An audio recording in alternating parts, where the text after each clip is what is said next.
रेलिया से आजा सजनवा, तोरे बिन लागे न मनवा।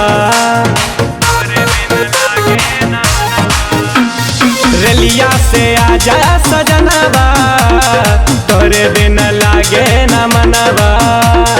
कैसे हम दुखवा बताई, केकरा के जाके सुनाई। रेलिया से आजा सजनवा, तोरे बिन लागे न मनवा।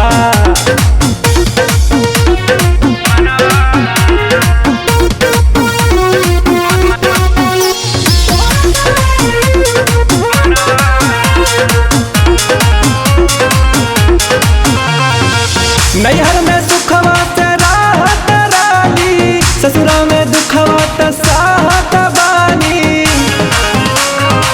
घरे आ गई।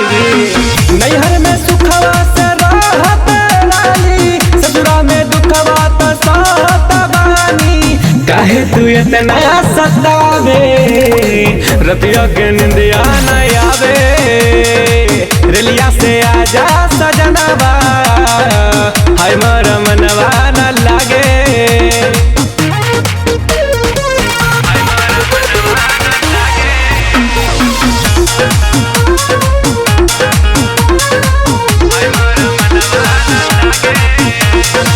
तोरे बिना हम त जियत बानी, दुखवा के असुआ त पियत बानी।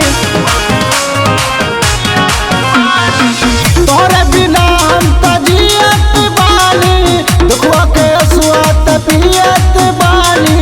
पारडी कतहो से बताई, बेवा बड़ा हर जाई।